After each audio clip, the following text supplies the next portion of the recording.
দিঘির পাড় পশ্চিম পাড়া বাইতুল মকবুল জামি মসজিদের উদ্যোগে আয়োজিত আজকের মাহফিলের মধ্যমণি স্বনামধন্য সভাপতি জনাব হাজী মোহাম্মদ আমানুল্লাহ সাহেব, প্রতিষ্ঠাতা ও পরিচালক লাসানিয়া লিমিটেড।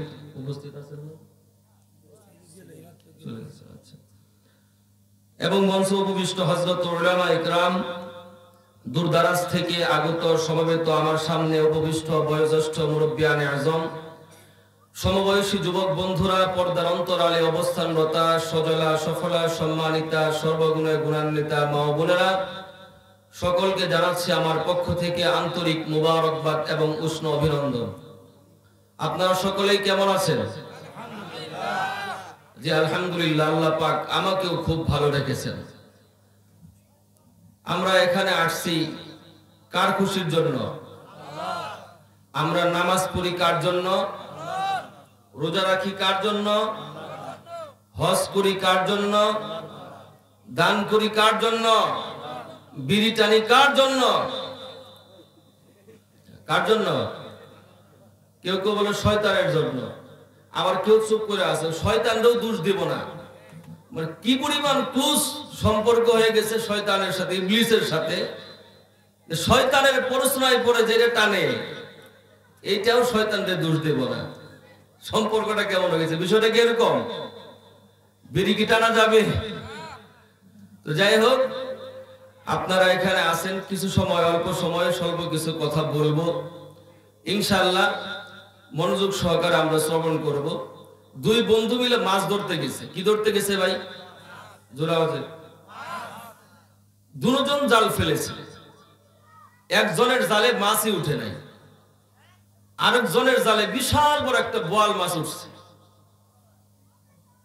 যেই বন্ধুর জালে বোয়াল মাছ উঠছে, ওই বন্ধু আনন্দে নাচানাচি লাফালাফি আরম্ভ করছে। বোয়াল মাছের চোখ আছে না নাই? আসতে বলেন, মহিলারা শুনবো। কেউ সন্দেহ আছে নাকি? বলেন, বোয়াল মাছের চোখ নাই? আশ্চর্য কথা। তো বোয়াল মাছ, ওই লোকের নাচানাচি দেখে বোয়াল মাছের নাচানাচির কথা মনে পড়ে গেছে। বোয়াল মাছ লাফ দিয়ে জাল থেকে বের হয়ে পানিতে পড়ে গেছে। এবার বলুন তো, দুই বন্ধু একই সঙ্গে মাছ ধরতে গেছে, দুজন জাল ফেলেছে, একজনের জালে মাছই উঠে নাই, আরেকজনের জালে মাছ ওঠার পর লাফ দিয়ে জাল থেকে বের হয়ে পানিতে পড়ে গেল, চলে গেল। আপনারা বুদ্ধিমান শ্রোতা, বুঝে থাকলে বলুন তো ভাই, আফসোস, অ্যাপোলজি, অনুতাপ দুজনের সমান হবে নাকি কম বেশি হবে? বেশি হবে কার? পাওয়ার পরে যার চলে গেল, যারটা তার বেশি হবে, তাই না? আমার ভাইয়েরা, এই দৃষ্টান্ত দিয়ে আমি আপনাদের কাছে এই বিষয়টা বুঝাতে চাই, আল্লাহ রাব্বুল আলামিন আমাদেরকে যে দুনিয়ার বুকে প্রেরণ করেছেন, মুসলমানের ঘরে আল্লাহ রাব্বুল আলামিন পাঠিয়েছেন। সারা জীবন ইসলাম অবস্থায় অতিক্রম করে, ইসলামী জীবন যাপন করে, ইমানের উপর চলে, মৃত্যুর সময় যদি আমরা ইমান হারা হয়ে মারা যাই, আমাদের আফসোস, অনুতাপ, অ্যাপোলজি। আর যারা বাতিল বেঈমান কাফের মুশরিক যারা আছে, ইহুদি নাসারা খ্রিস্টান, ওরা জন্মই হয়েছে ইহুদির ঘরে, খ্রিস্টানের ঘরে, সারা জীবন ইহুদি অবস্থায়, বেদিন বেঈমান অবস্থায় দিনাতিপাত করেছি, আবার বেঈমান হয়ে ইন্তেকাল করেছে, দুনিয়া থেকে বিদায় হয়েছে। ওদের আফসোস আর আমাদের আফসোস কি সমান হবে নাকি? বেশি হবে কাদের? আমাদের বেশি হবে না? এই জন্য বন্ধুগণ আমার, ঈমান বড় দামি জিনিস, ঈমান বড় দৌলতের নাম। ঈমান নিয়ে দুনিয়া থেকে আমাদের বিদায় হতে হবে। আল্লাহ রাব্বুল আলামিন কুরআনুল কারীমের ভিতরে বলেন, قد أفلح المؤمنون।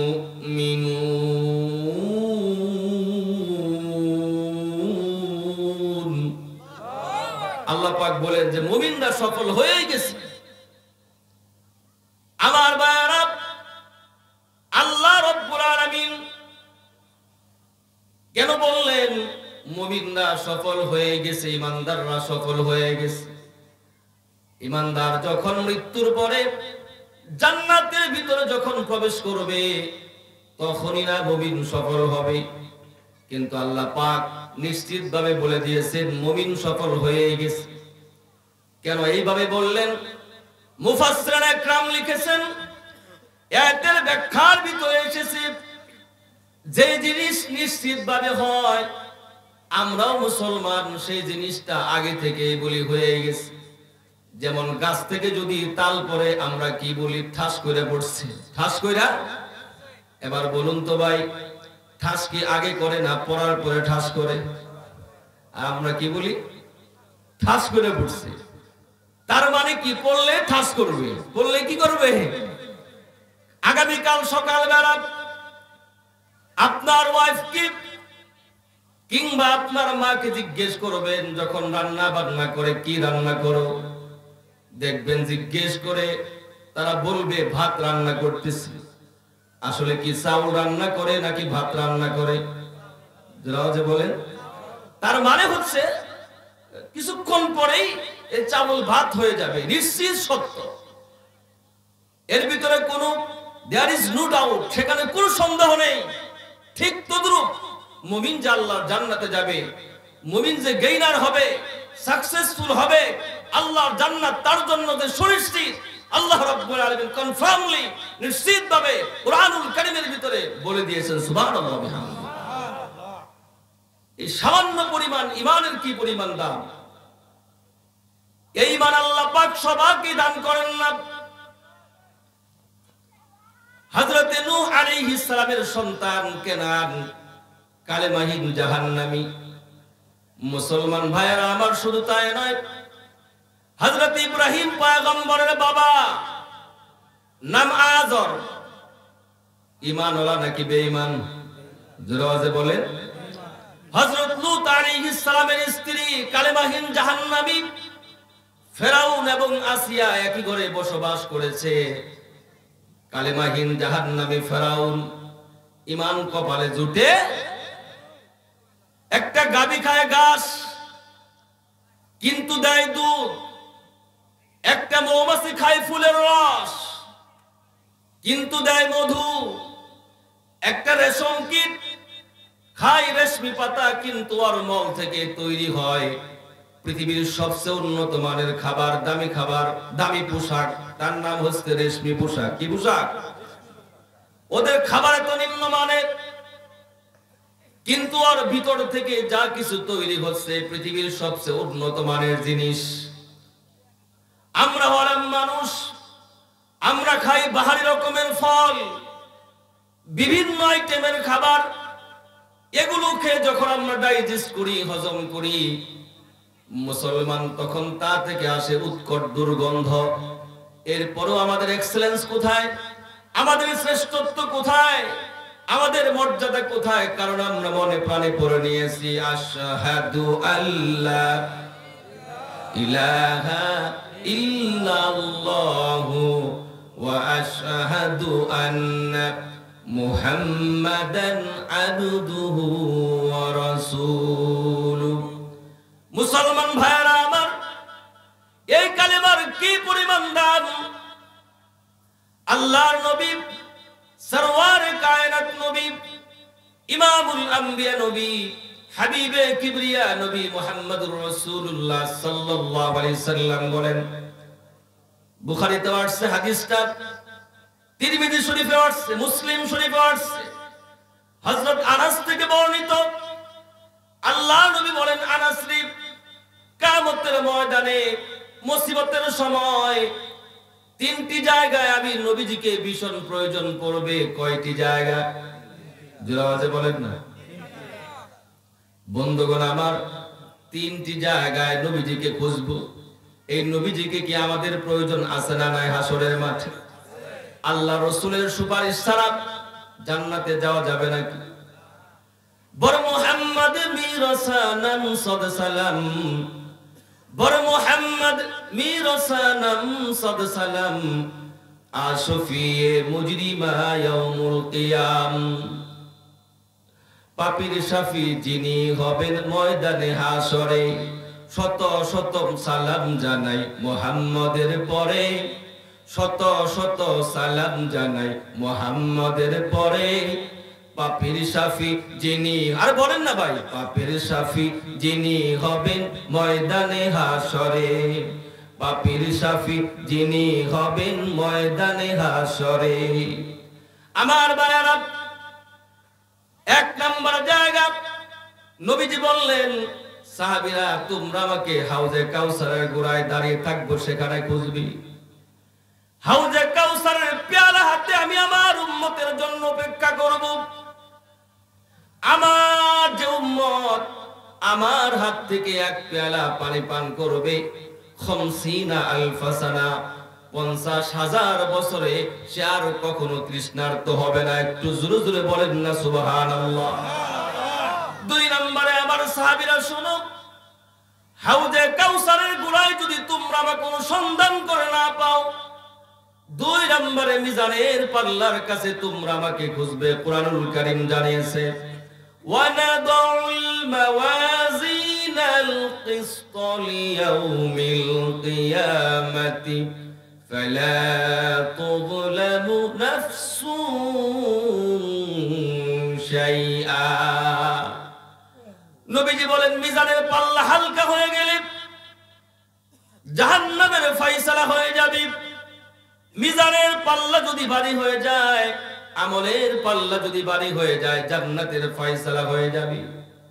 সেদিন আমি নবীজি মিজানের পাল্লার কাছে দাঁড়িয়ে থাকব। আমার কোন উম্মতের আমল নামা যদি হালকা হয়ে যায়, আমি আল্লাহ পাকের কাছে সুপারিশ করে চেষ্টা করব আমার উম্মতের আমল নামা ভারী করে দিতে। এ আমার সাহাবীরা, দুই নম্বরে মিজানের পাল্লার কাছে যদি তোমরা আমাকে অনুসন্ধান করে না পাও, তিন নম্বরে মুসলিম শরীফের বর্ণনা, তোমরা আমাকে আখিরাতের সবচেয়ে সাংঘাতিক ঘাঁটি, সবচেয়ে মারাত্মক ঘাঁটি, সবচেয়ে হার্ড ঘাঁটি, কঠিন ঘাঁটি, তার নাম হচ্ছে পুলসিরাতের ঘাঁটি। এই পুলসিরাত পার হতে গিয়ে 999 জন মানুষ জাহান্নামের ভিতরে নিক্ষিপ্ত হবে। প্রতি হাজারে কেবল একজন করে মানুষ এই পুলসিরাত পার হয়ে আল্লাহর তৈরি জান্নাতে যাওয়ার সৌভাগ্য অর্জন করবে। আমার ভাইরা, আল্লাহ নবী বলেন, সেদিন আমি পুলসিরাতের গোড়ায় দাঁড়িয়ে থাকব। আমার যে উম্মতের পুলসিরাত পার হতে সেদিন সমস্যা হয়, আমার উম্মতের হাত ধরে ধরে পুলসিরাত পার করে দিয়ে আল্লাহর তৈরি জান্নাতে পৌঁছে দেওয়ার ব্যবস্থা আমি নবী করতে থাকব। আমার পাগল মন ওই মদিনার প্রেমে পড়েছে, বলো পাগল মন ওই মদিনার প্রেমে পড়েছে। ওই মদিনা এই মনকে বন্দী করেছে, বলো পাগল মন ওই মদিনার প্রেমে পড়েছে। জানি না ওই মদিনায় কি আছে মধু, মদিনা মদিনা হায় আমায় করেছে জাদু। ঠিক কিনা? আরে বলেন না ভাই, বিশ্বজাহান নবীর প্রেমে বিশ্ববাসী, বলেন বিশ্ববাসী নবীর প্রেমে পাগল হয়েছে, বলো পাগল মন ওই মদিনার প্রেমে পড়েছে, বলো পাগল মন ওই মদিনার প্রেমে পড়েছে। আমার ভাইরা, খারাপ লাগতেছে কার কার? একটু হাত তোলেন তো ভাই। ভালো লাগতেছে তো? আমার বন্ধুগণ, আসমান বানাইছে কে? আমার ভাইরা, এই যে আল্লাহ রাব্বুল আলামিন আমাদেরকে খাওয়ান, আসমানের প্রাণীগুলোকে খাওয়ান কে? জমিনের প্রাণীগুলোকে খাওয়ান কে? দুই চোখ দিয়ে পরনারী দেখেন কে? চোখ দিয়ে পরনারী আল্লাহ দেখে। সব দোষ আল্লাহ। হ্যাঁ, জুস থাকা ভালো, তবে হুশ সহ। পাগড়ি মাথায় দেওয়া ভালো, তবে লুঙ্গি সহ। না লুঙ্গি খুলে বাঁধা যাবে? আমি মাঝে মধ্যে টেস্ট করবো, একা একা আমার রেখে আপনারা ঘুমাইবেন এই জায়গায় বসে, তা চলবো তা চলবো? পরনারী দেখে কে? আল্লাহ দেখে না কারা দেখে? শয়তানে বলে দেখে। আমরাই তো দেখি, আমরাই তাহলে শয়তান হয়ে গেলাম। আল্লাহ পাক হেফাজত করেন, বলুন আমিন। আমার ভাইয়ারা, কথা বলতেছিলাম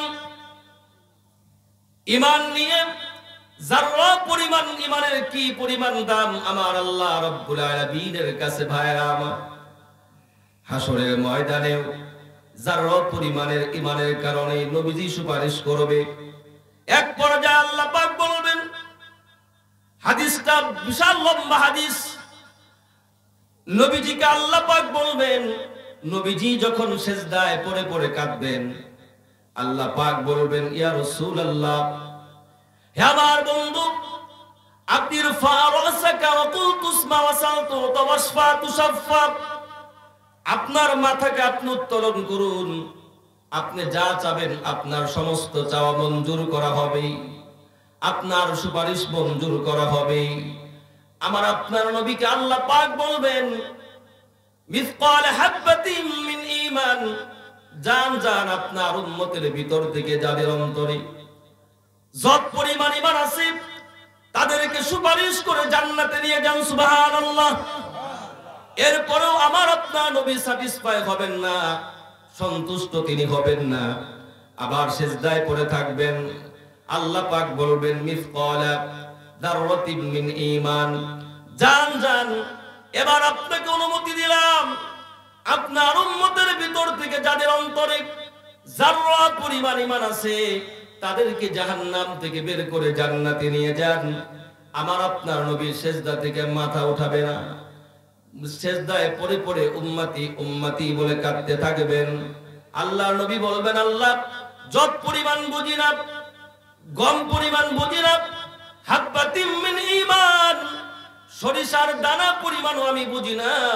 হায় আল্লাহ তাআলা, যতক্ষণ না পর্যন্ত যাদের অন্তরে, যতক্ষণ না পর্যন্ত এই ঘোষণা না দেবেন, যারা জীবনে শুধুমাত্র একবার লা ইলাহা ইল্লাল্লাহ কালেমা পাঠ করেছে, তাদেরকে জাহান্নাম থেকে বের করে জান্নাতে যাওয়ার ঘোষণা যতক্ষণ না দেবেন, অতক্ষণ পর্যন্ত আমি নবীজি সিজদা থেকে মাথা উত্তোলন করব না। সেই মুহূর্তে আমার আল্লাহ পাক বলবেন, লা উখরিজান্না মিনহা মান ক্বালা লা ইলাহা ইল্লাল্লাহ। হে আমার বন্ধু, এটা আপনার কাজ নয়, আপনার দায়িত্ব নয়। জান জান অবশ্যই অবশ্যই আমি ঘোষণা করে দিলাম, ডিক্লেয়ার দিয়ে দিলাম, অ্যানাউন্সমেন্ট করে দিলাম, ঘোষণা আমি করে দিলাম, যারা জীবনে শুধুমাত্র একবার লা ইলাহা ইল্লাল্লাহ কালেমা পাঠ করেছে, আমি আল্লাহ পাক নিজ দায়িত্ব নিয়া তাদেরকে জাহান্নাম থেকে বের করে আমি আল্লাহ পাক জান্নাত দান করে দিলাম। বিবেক দিলে, বুদ্ধি দিলে চিনিতে তোমায়, তবু কালাম শুনতে কর্ণ দিলে যে আমায়। আবার চক্ষু দিলে সব দেখিতে, চক্ষু দিলে সব দেখিতে, নিয়ামত তোমার, তোমারই দয়া ছাড়া কেমনে হব পার। আল্লাহর দয়া ছাড়া পার হওয়া যাবে? তোমারই, বলেন না, তোমারই দয়া ছাড়া কেমনে হব পার। দয়া করো গো দয়াল, দয়া করো গো দয়াল, মোরা গুনাহগার, তোমারই দয়া ছাড়া কেমনে হব পার, তোমারই দয়া ছাড়া কেমনে হব পার। আমার বন্ধুগণ, এই জন্য বিন্দু পরিমাণ, যারা পরিমাণ ঈমানও যদি কোনো মানুষের ভিতরে থাকে, আল্লাহ পাকের ঘোষণা এক সময় বান্দা মাপ পেয়ে যাবে। এই জন্য ঈমান নামক জিনিস নিয়ে, দৌলত নিয়ে দুনিয়া থেকে আমাদের পেকেট হতে হবে, ওই অন্ধকার কবরের ভিতরে ঢুকতে হবে। আচ্ছা, আল্লাহর সঙ্গে দেখা করতে হবে কি হবে না? প্রিয় ভাই, নিয়ত আছে কার কার? অবশ্য আমি বলি, নিয়ত থাকলেই কি আর না থাকলেই কি? হুজুর অনেকে হাতই তুলে না, চিন্তা করছে তার নিয়ত নাই। নিয়ত আছে সবার? নিয়ত থাকলে দেখা করতে হবে আল্লাহর সাথে, না থাকলে দেখা করা লাগবে না। চিন্তা, দেখা করা লাগবে না।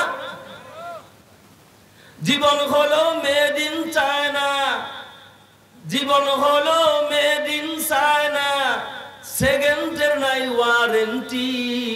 কাল যে তুমি থাকবে বেঁচে কে দিয়েছে গ্যারান্টি? আছে? কাল যে তুমি থাকবে বেঁচে কে দিয়েছে গ্যারান্টি? শেষ বিচারের আদালতে আসবে যে দিনদার, নথিপত্রের হিসাব দেখে হইবে হতবাক, হাইরে হইবে হতবাক। তোমার অস্বীকারের নাই রে সুযোগ, সুযোগ আছে? ও তোমার অস্বীকারের নাই রে সুযোগ, সাক্ষী দুইজন সিকিউরিটি। কাল যে তুমি থাকবে বেঁচে কে দিয়েছে গ্যারান্টি? আছে গ্যারান্টি? বলেন না তাহলে। কাল যে তুমি থাকবে বেঁচে কে দিয়েছে গ্যারান্টি? কাল যে তুমি থাকবে বেঁচে কে দিয়েছে গ্যারান্টি?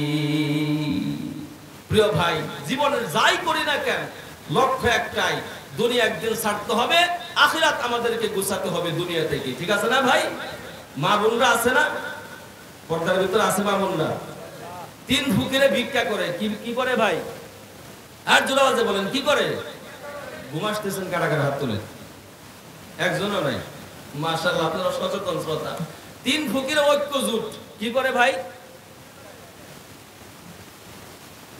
ভিক্ষা করে। তো এক ফকির সে মানে গোড় দিয়ে ভিক্ষা করে, যার হাতে থালা। কি ভাই? তার হাতে থালা, বাটি। আর 2 ফকির এরা পিছনে শেষে হাঁটে। ওই যার হাতে থালা সে বলে 1 টাকা দান করলে সওয়াব পাইবেন পাহাড়ে সমান। পিছন থেকে 2 জন বলবে আমার আল্লাহ নবীজির নাম। এরকম দেখছেন না আপনারা? দুটো আওয়াজে বলে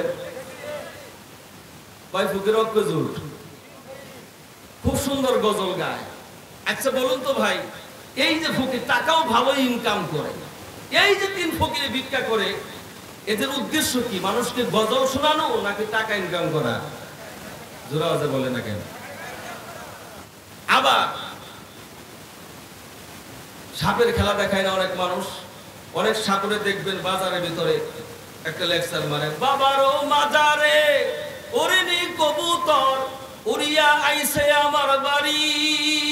দিল একটা লেকচার, এমন লেকচার দিছে অনেক মানুষ জমা হয়ে গেছে। বাক্স থেকে সাপ বের করে সাপের পাছার মধ্যে একটা ঠোকা মারে, এই বেয়াদব, বেয়াদবি করিস না, কাউকে কামড় দিস না। এই হারামির বাচ্চাটা আমি ধরছি চট্টগ্রামের খাগড়াছড়ি থেকে। কোথা থেকে? এরকম বলে না? কিভাবে ধরছি? এক পাহাড়ের উপরে এক লোক প্রস্রাব করতে বসছে, ঠিক এই মুহূর্তে গর্ত থেকে বেরোয় তার বিশেষ অঙ্গের মাথার ভিতরে কামড় মারছে। সেখান থেকে তাকে ধরে নিয়ে আসছে। আচ্ছা বলুন তো ভাই, যখন ঠাকুরের মুখ থেকে এই কথা শুনে সকলে তো তাস লিখে গেছে, বলে কি ধরছে কিভাবে রে? এই যে সাপুরে মানুষকে নানান কথা বলে, এই সাপুরের উদ্দেশ্য কি? সাপের খেলা দেখানো নাকি তাবিজ বেচা? আর জোরে আওয়াজে বলেন। আবারও দেখবেন আমাদের এলাকার ভিতরে কিছু মা বোনরা আছে, 3 সন্তানের মা, এমন ভাবে টাইট ফিট হয়ে ঘোরাফেরা করে, এমন ভাব দেখায়, যাই বলেন না কেন, এরা যাই বলুক এদের উদ্দেশ্য কিন্তু ভালো না। এদের উদ্দেশ্য হচ্ছে লাখ মিল্কি লাখ। এই এলাকার নাম কি? দিঘির পাড় এলাকার প্রত্যেকটা যুবকের চোখে মুখে লাখ যুবকদের, ঠিক কিনা বলে? কাজ করে একটা উদ্দেশ্য। জোরে বলেন না কেন? আজকে আমরা মাহফিল করছি, উদ্দেশ্য কি? উদ্দেশ্য আছে না একটা? কি উদ্দেশ্য? কিছু টাকা পয়সা হবে, হেদায়েতের কিছু কথা হবে, ঠিক কিনা বলেন ভাই? নাকি আপনারা চলে যাবেন? খারাপ করে রাখতেছে কার কার? একটু হাত তুলেন তো ভাই। আপনারা বিপদে ফেলাবেন আমার আজকে। যাই হোক প্রিয় ভাইয়েরা আমার, দিনের কথা, ইসলামের কথা বললে ভালো লাগে। মাঝে মধ্যে এক্সাম্পল দেই, কিছু কথা বলি। আপনারা তো জিমানে ভাব আছে অনেকের, ঘুম আসেন, আমার একা একা রাইকে আপনারা ঘুমান। এই জন্য মাঝে মাঝে এই সমস্ত চুটকি কথা কিছু বলি, উদাহরণস্বরূপ, বানানো কথা না। যার পরিমাণ ইমানের কি পরিমাণ দাম, কথা আমি আবার চলে আসছি। আল্লাহ পাক সর্বশেষ জাহান্নাম থেকে যাকে মুক্তি দিবেন, জান্নাত প্রদান করবেন, কিভাবে দেবেন? আমার আল্লাহ পাকের দয়া কি পরিমাণ, মায়া কি পরিমাণ। প্রিয় ভাইয়েরা আমার, একজন লোক জাহান্নামের ভিতরে লক্ষ কোটি কোটি বছর জাহান্নামের আগুনে জ্বলবে, পৃথিবীর কোন কম্পিউটার তার হিসাব করতে পারবে না, পৃথিবীর কোন ক্যালকুলেটর তার হিসাব করতে পারবে না। এক পর্যায়ে আল্লাহ পাক ওই লোকটার অন্তরের ভিতরে প্রভাব সৃষ্টি করে দেবেন। লোকটা তখন বলবে, আল্লাহ তোমার কাছে একটা আবদার, একটা বায়না আমার। আল্লাহ বলবেন, বান্দা বল, কি বায়না আছে, কি আবদার তোর? বান্দা কি এই কথা বলার পরে আল্লাহ পাক বলবেন, তবে বান্দা 2 নাম্বার কিন্তু কোন আবদার চলবে। এই বান্দা যে দ্বিতীয়বার আবদার করবে, আমার আল্লাহ পাক জানেন কি জানেন না? জোরে বলেন। কিন্তু এরপর আল্লাহ পাক জিজ্ঞেস করবেন, বান্দা আবদার কিন্তু একটা, দ্বিতীয়বার কোন আবদার চলবে? জাহান্নামের আগুনে জ্বলার পরে আল্লাহ পাক এই বান্দাকে যখন বলবে আবদার একটা করবি, 2 নাম্বার কোন আবদার চলবে না, বান্দা তখন বলবে, আল্লাহ আমার মতো দুর্বল ইমানদারের একটা আবদার যদি আপনি রক্ষা করেন, দ্বিতীয়বার আমি কিভাবে আবদার করব? আমার কি শরম লাগবে না? আমার কি লজ্জা লাগবে না? আমার বন্ধুগণ, আল্লাহ পাক তখন বলবেন, বান্দা কথাই তো যুক্তি ঠিকই আছে, বল, শরম তো লাগারই কথা। বান্দা তখন বলবে, আল্লাহ তোমার কাছে আবদার হলো এই জাহান্নামের গর্ত থেকে তুলে আল্লাহ তুমি আমাকে জাহান্নামের একটা পারে জায়গা করে দাও। সুবহানাল্লাহ। জান্নাত চায় না, জান্নাত, কারণ ঈমান তো দুর্বল, চাই কিভাবে? সুরসুর ভাব ভিতরে আছে না নাই? কি বলে, আল্লাহ জাহান্নামের একটু পারে জায়গা করে দাও। আমার আল্লাহ পাক বলবেন, জানে বান্দা যা, জাহান্নামের পারে জায়গা করে দিলাম, তবে দ্বিতীয়বার কিন্তু কোনো আবদার চলবে না রে বান্দা।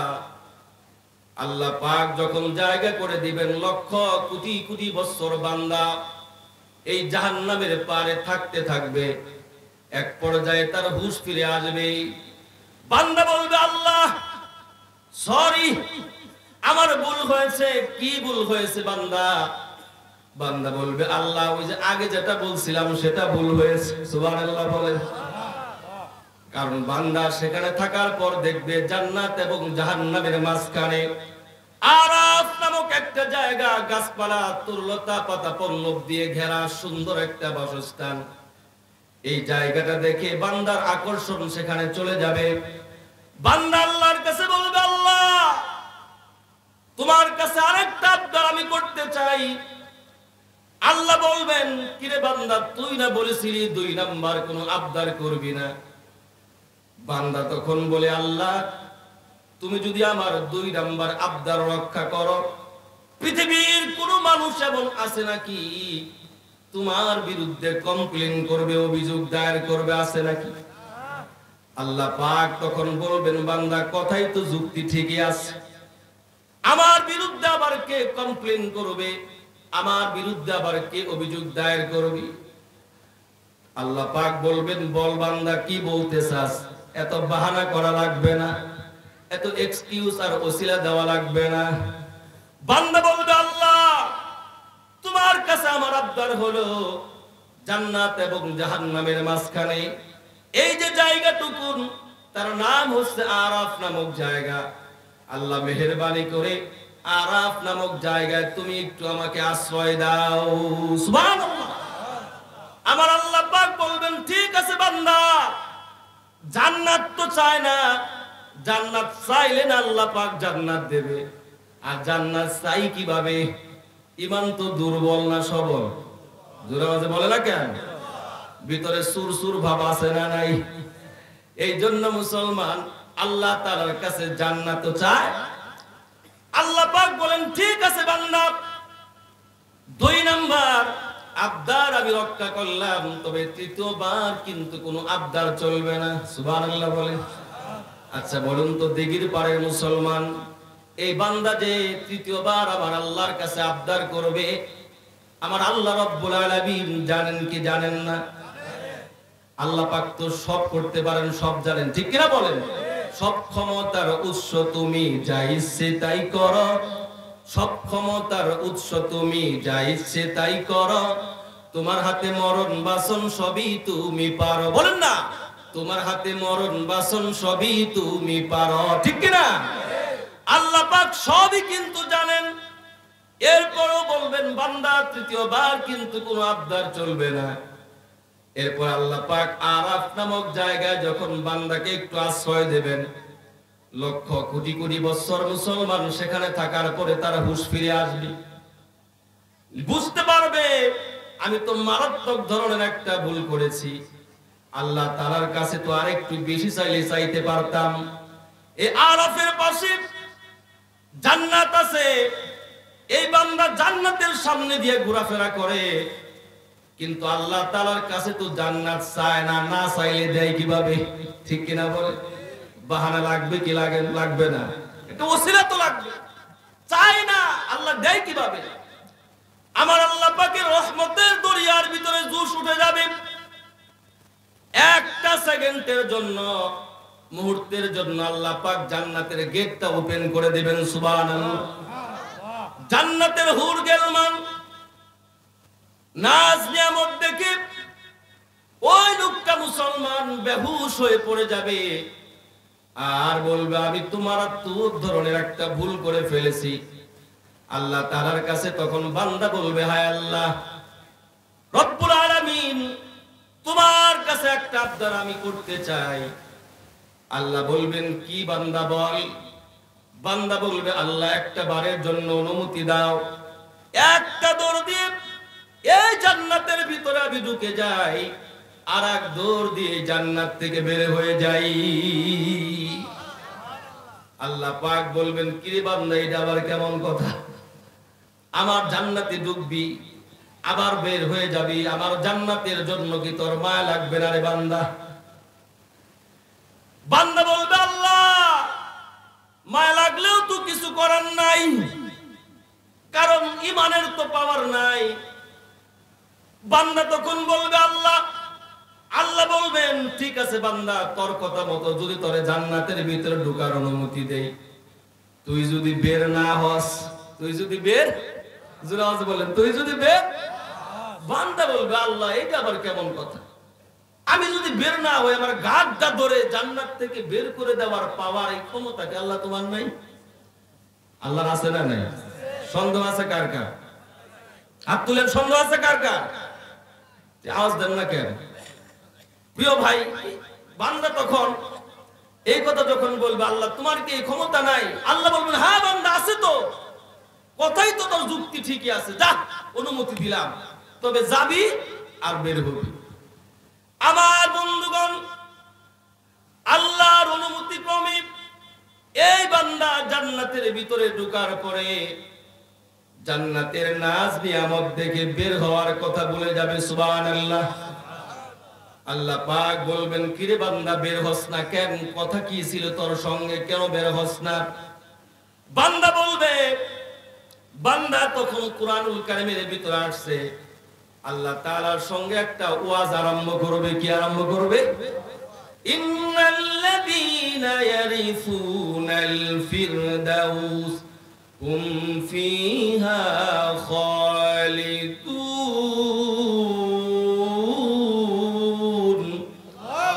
ওয়াজ করবে আল্লাহ। কি ওয়াজ বলবে? আল্লাহ সর্বপ্রথম আপনি বলেন, দুনিয়ার ভিতরে কুরআনুল কারীমের ভিতরে আপনি কি যারা ঈমানদার, যারা পরিমাণ ঈমান যাদের অন্তরের ভিতরে আছে, তাদের সঙ্গে কি আল্লাহ আপনি একটা ওয়াদা করেন নাই? কহা করছি তো, যে একবার যদি জান্নাতে ঢুকে তারা কোনোদিন জান্নাত থেকে বের হবে না। আল্লাহ দুনিয়াতে দেখতাম মানুষ মানুষের সঙ্গে ওয়াদা করে ওয়াদা ভঙ্গ করে। মানুষ অনেক সময় মিথ্যে কথা বলে। মানুষের কি বা সম্মান আছে, কি বা ইজ্জত আছে, মানুষ বললে বলতেই পারে। কিন্তু মৃত্যুর পরে দেখলাম স্বয়ং আল্লাহ রাব্বুল আলামিন বান্দার সঙ্গে ওয়াদা করে ওয়াদা ভঙ্গ করে। সুবহানাল্লাহ বলে।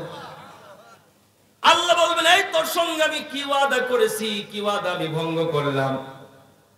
বান্দা তখন বলবে, আল্লাহ আপনি তো ওয়াদা করেছেন হুম ফিহা খালিদুন, যাদের ভিতরে যাররা পরিমাণ ঈমান আছে একবার যদি জান্নাতের ভিতরে ঢুকতে পারে, হুম ফিহা খালিদুন, চিরকাল তারা সেখানে থাকবে, জান্নাত থেকে তাদেরকে আর কখনো বের করা হবে না।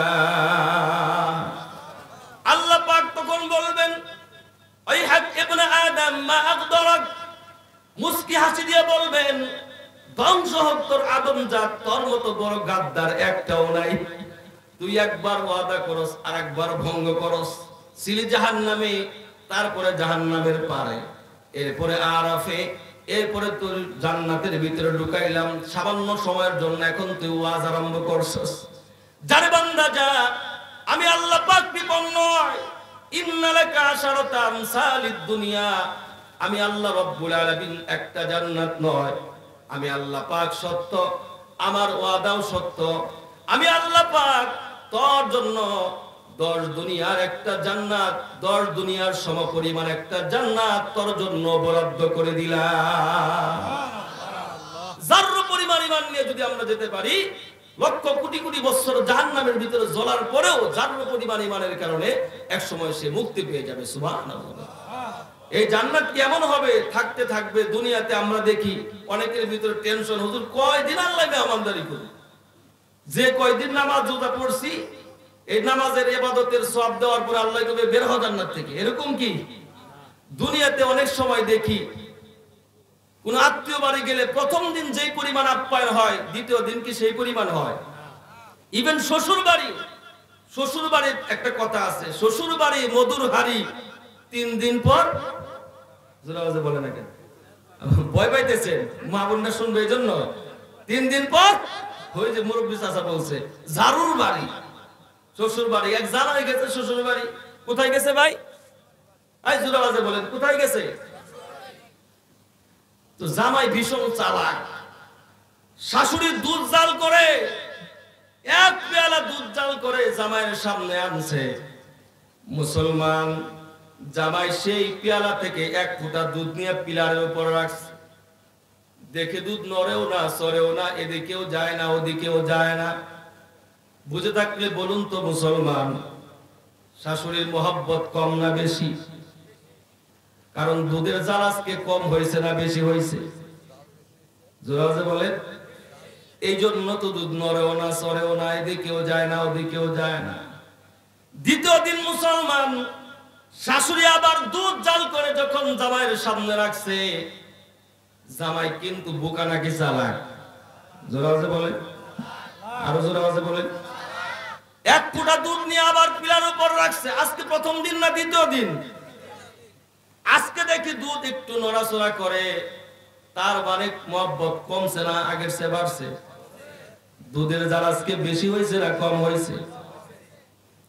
তৃতীয় দিনের ঘটনা, শাশুড়ি দুধ জাল করে জামাইয়ের সামনে রাখছে, জামাই করছে কি 1 ফোঁটা দুধ নিয়ে পিলারের উপর রাখছে, রাখার সঙ্গে সঙ্গে দুধ নিচের দিকে দৌড় দিছে।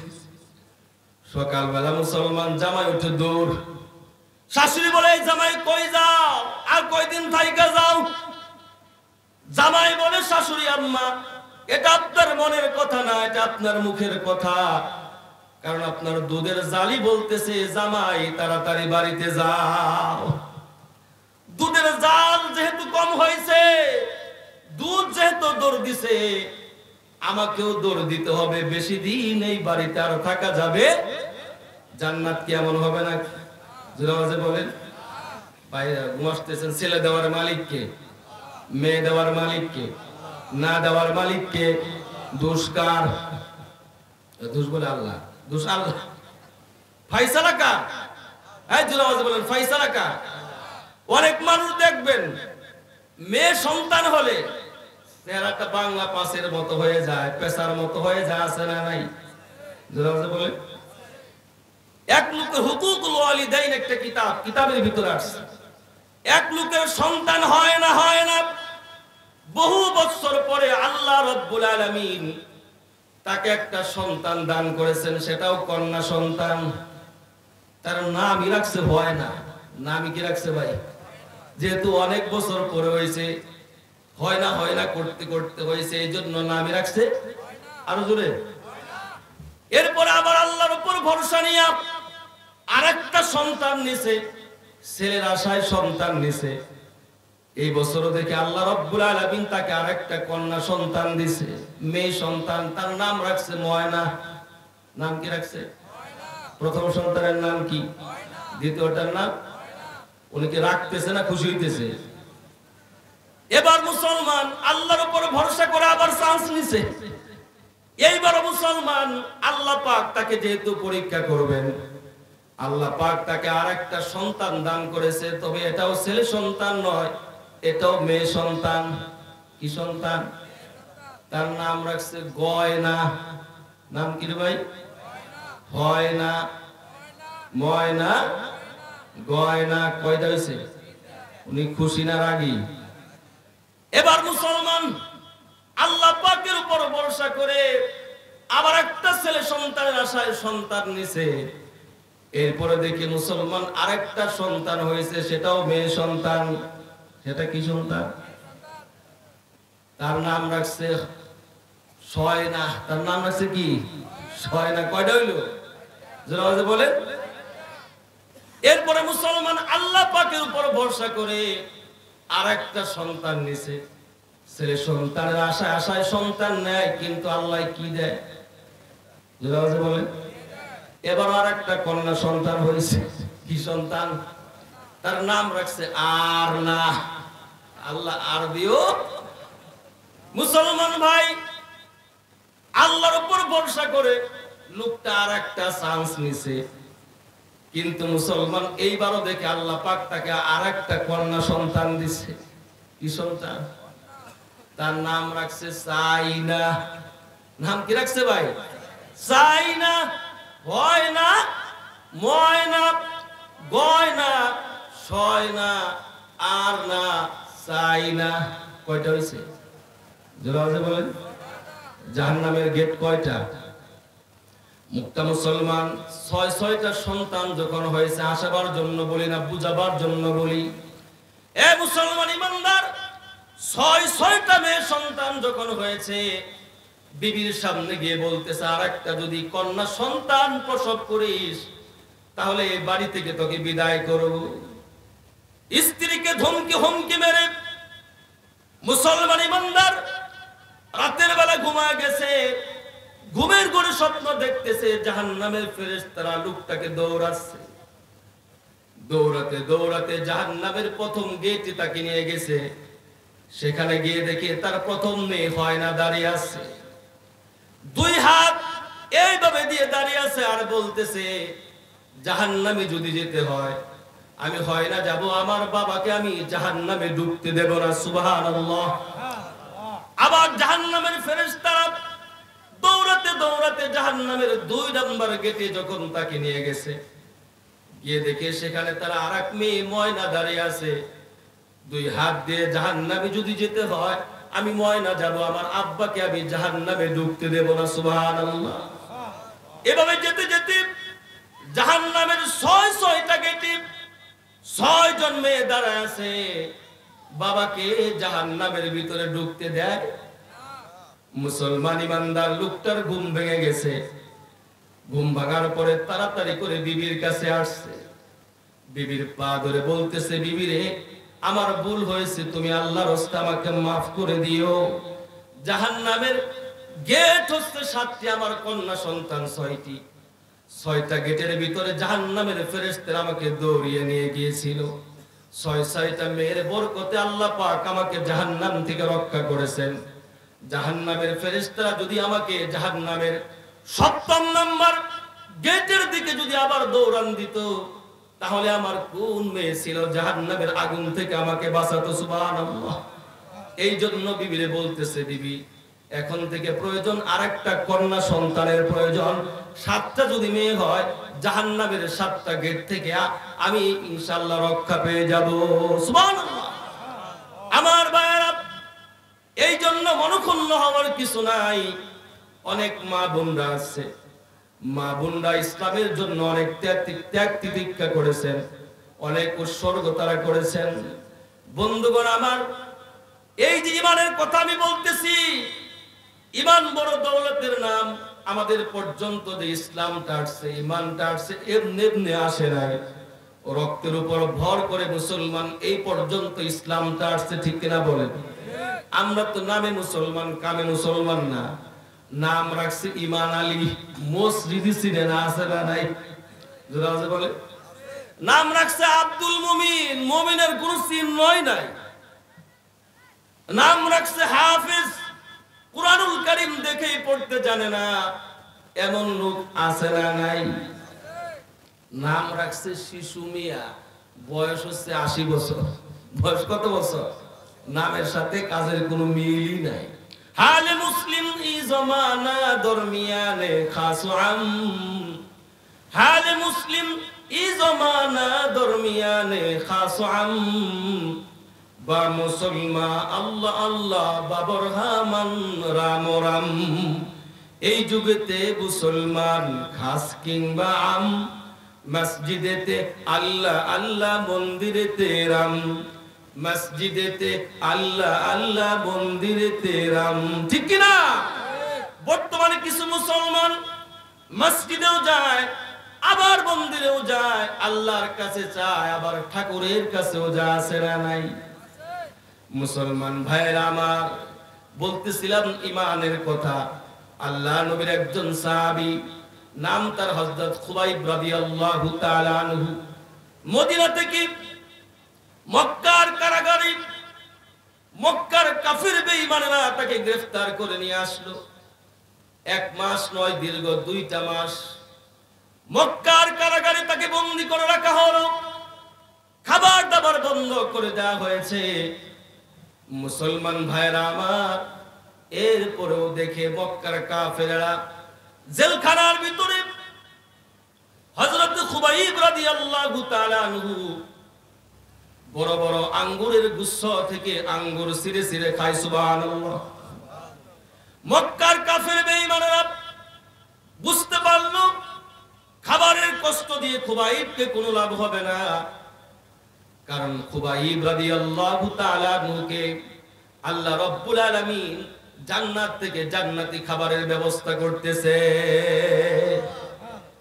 এই জন্য মক্কার কাফির বেঈমানেরা পার্লামেন্ট আইন পাস করলো, সিদ্ধান্ত উপনীত হলো যে কোনো মূল্যে হোক খুবাইবকে দুনিয়া থেকে বিদায় করা হবে, তাকে শুলে চড়ানো হবে। খুবাইব রাদিয়াল্লাহু তাআলা আনহুকে মুসলমান শুলে চড়ানোর আগ মুহূর্তে জিজ্ঞেস করা হলো, খুবাইব রে, তোমার জীবনের শেষ আশাটুকুন কি বলো খুবাইব? হযরত খুবাইব রাদিয়াল্লাহু তাআলা আনহু স্ত্রীর কথা বললেন না, সন্তানের কথা বললেন না। খুবাইব বললেন, আমাকে যদি সময় দেওয়া হয় তাহলে 2 রাকাত নামাজ পড়ে আমি আমার আল্লাহর সঙ্গে একটু কথা বলে নিতে চাই। খুবাইবকে সময় দেওয়া হলো। হযরত খুবাইব নামাজে দাঁড়িয়ে গেলেন। প্রথম রাকাতটা একটু লম্বা সূরা দিয়ে পড়লেন, দ্বিতীয় রাকাতটা একটু ছোট সূরা দিয়ে পড়লেন, কারণ মক্কার কাফির বেঈমানেরা মনে করতে পারে খুবাইব বুঝি মরণের ভয়ে নামাজটাকে লম্বা করে দিয়েছে। এই জন্য খুবাইব নামাজ শেষ করে আল্লাহর দরবারে 2 হাত উঁচু করে ধরলেন আর বললেন, আল্লাহ, 2টি মাস যাবত মক্কা থেকে মদিনা থেকে আমাকে মক্কার কারাগারে বন্দী করে আনা হয়েছে। 2টা মাস যাবত আল্লাহর রাসূলের শোনা মুখটা আমি দেখি না। তোমার কাছে আমার জীবনের শেষ বাইনা হলো, আল্লাহ, আমার বিদায় সালামটুকু তুমি বিশ্ব নবীর দরবারে পৌঁছায়া দিও। সুবহানাল্লাহ।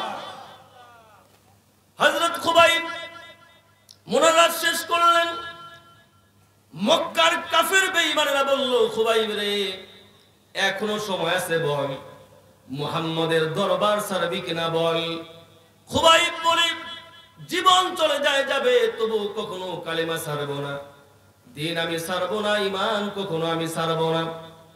এই কথা বলার পরে কাফিরদের ভিতর থেকে একজন নাঙ্গা তরবারি দিয়ে হযরত খুবাইবের ডান হাতে আঘাত করে দিল, ডান হাত কেটে ঝুলে পড়ল।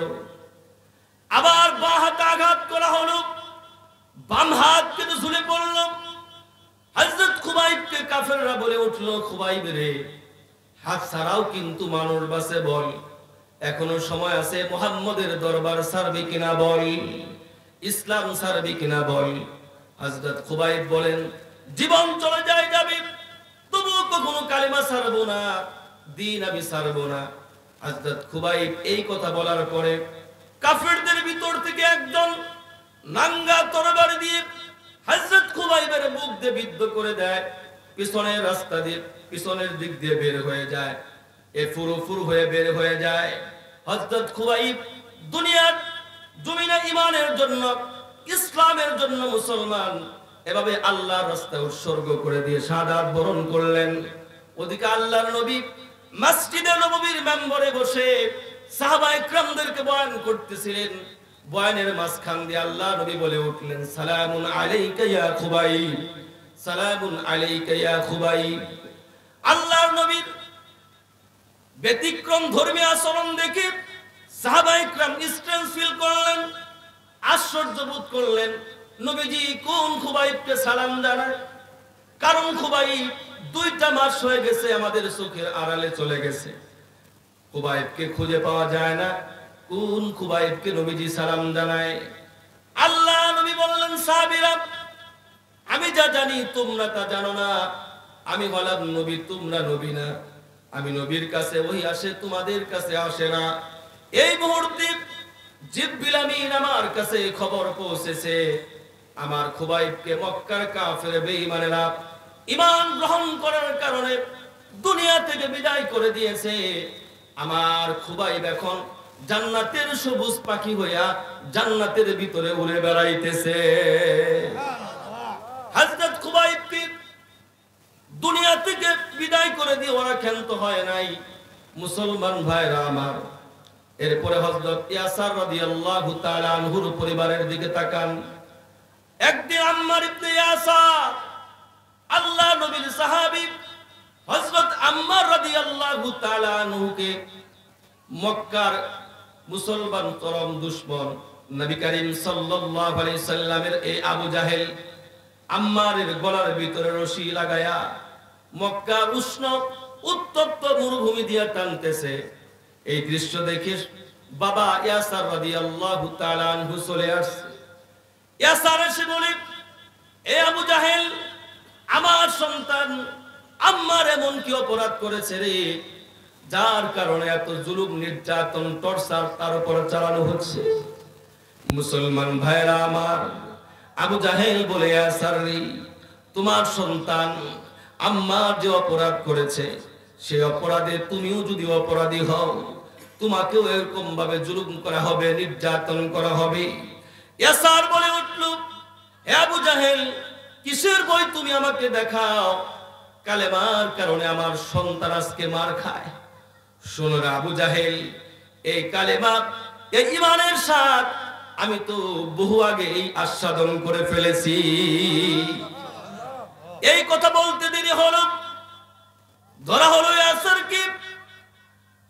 ইতিহাসের কিতাবের ভিতরে আসছে হযরত ইয়াসার রাদিয়াল্লাহু তাআলা আনহুর 2 হাত 2টা উটের উপর বাঁধা হলো, 2টা পা 2টা উটের সঙ্গে মুসলমান বাঁধা হলো। এরপর 2টা উটকে 2 দিকে হাঁকিয়ে দেওয়া হলো, মুরগির রানের মতো হযরত ইয়াসার রাদিয়াল্লাহু তাআলা আনহুকে মুসলমান বিদায় করে দেওয়া হলো। হযরত খুবাইব, হযরত ইয়াসার দুনিয়া থেকে বিদায় হয়ে গেলেন। স্বামীর এই অবস্থা দেখে, সন্তানের উপর জুলুম নির্যাতন দেখে চলে আসলেন হযরত সুমাইয়া রাদিয়াল্লাহু তাআলা আনহা।